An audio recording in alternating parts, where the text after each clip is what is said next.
Hello to all my YouTube subscribers. Welcome to Hire Your Own Adjuster. This is Curtis Hordge, a licensed and bonded public insurance adjuster. Taking a rest, taking a break down in the Grand Caymans. Beautiful out here, Republic of British Columbia. A little different than what we would do in America. They drive on the other side of the road and different things like that. Kind of a challenge.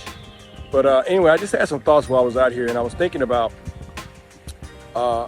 replacement costs on your personal property, more the personal property aspect of insurance claims, because that's where insurance companies are really making a lot of money, because people, the conditions that you have to get your full replacement costs is very difficult, very tedious, and so it's something that people need to be aware of. And since I'm for the consumers, I want to make sure consumers are aware of these type of things insurance company have you to do in order to get the complete replacement cost of your personal property. I talked about it with my friends here and family here down in Grand Caymans who knew little or not a lot about public adjusters and what we do, but I hope I explained it to them well. They understand that if they're in a situation where it's a major loss, they need somebody on the side. I just want to say that first off, your policy, most policies require replacement costs. We talked about it in the previous show. If you have replacement costs, the first thing they'll do, they will, you put your item down. Let's say you had a TV that you paid $1,000 for, but you had it for 3 years. So what they will do, they will pay you a depreciated amount, taking out the usage you've had of that TV. You've had it for 3 years, so they say, well, we owe you like $700 right now up front. We'll hold back the $300 until you replace the TV. When you replace that TV for $1,000, then you turn in a receipt. They give you the money they held back on. We call it betterment withheld, and we call it depreciation. We call it holdback.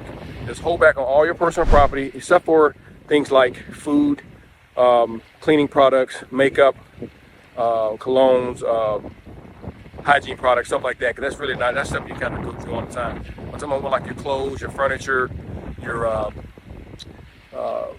all types of stuff inside. Household goods, I would say, household goods, things in your house, everything depreciates. Now, I do realize that there's some things like gold and collectible items that actually appreciate.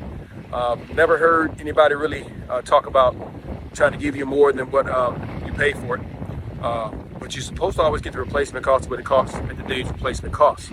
So if you have large items like that with large that are worth a lot of money, I would say, gold and jewelry and expensive watches and collectibles and antiques, you want to get that stuff scheduled on your policy, because most policies allow only a minimal amount for things like that on the policy.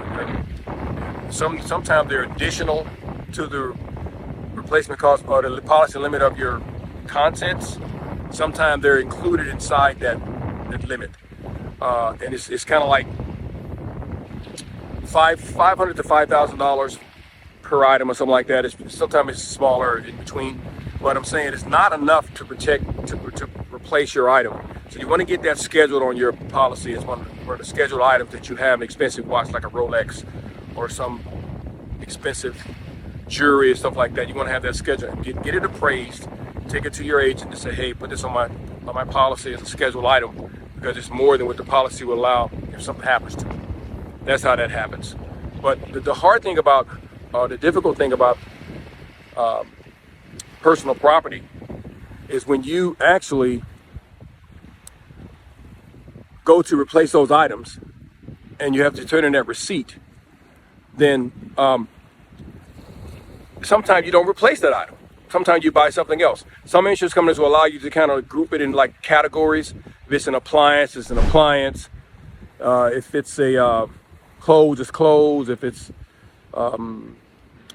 computer item, it's computer item, because most people don't go back and buy the same thing they had. If you have stuff in your house for 10 or 15 years, there's a lot of new stuff out here you probably want to update to the new stuff, but they owe you, or you're allowed to get as much as what they allow for that replacement cost on that item. So let's say if your TV was $1,000, you can get $1,000. And if they don't make that TV anymore, and there's a new model that costs $1,100, then they will allow you to upgrade to that newer model, but it has to be compatible. It can't be something that's a newer upgraded item. They're not going to upgrade you, but they will allow you to get back what you lost. And if that item's not replaceable, then you can go to the next level item, or the item that's kind of compatible with that item, what they replaced it with when they took it off the market.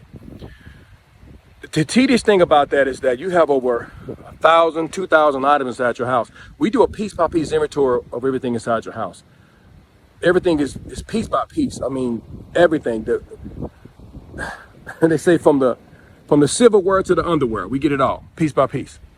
So when you put all that together and have to go through and replace all those items and turn in all those receipts just to get your holdback money, sometimes they give you like a year, some of them 6 months, some of them give you 2 years to replace these items.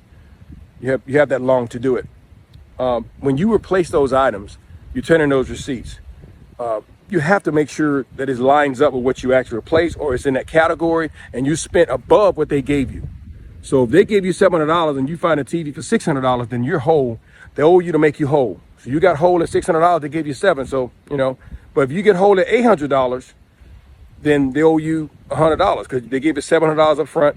Now you place the TV for $800, they owe you $100. So you got up to $1,000, unless that item is no longer in the market, that you can get the next compatible item that we can go up more, but they're not going to upgrade you. Keep that in mind. So that is where a lot of insurance companies save money, because you pay a premium to have replacement costs. Some policies don't have replacement costs, but you have replacement costs, but you don't get replacement costs until you actually replace that item and prove that you replace that item with the receipt. So it's a real tedious, it's a real tough thing to do. I mean, it makes it kind of a hard thing to do. We're working on some stuff we could actually implement in the industry that may help change that, because a lot of people leave a lot of money on the table on personal property, a lot. They hold back 30, 40,000, 100,000, 60,000.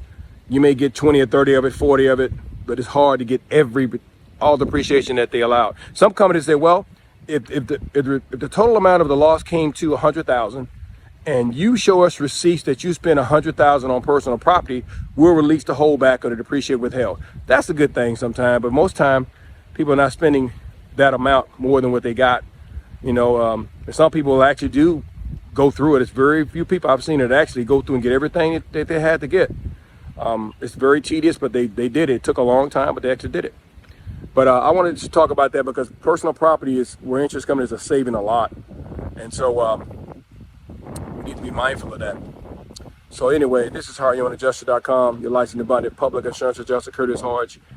Here to just give you more information that you need to know about when you file a claim, and the things that you need to know as a consumer to make sure you're better equipped to get you a better settlement on your claim. If you have any claims, please call us at 972-735-9949 or look at our website at HireYourOwnAdjuster.com. We appreciate you and thank you for your commitment to this channel, and we ask that you continue to pray for us as we continue to go forward. God bless you.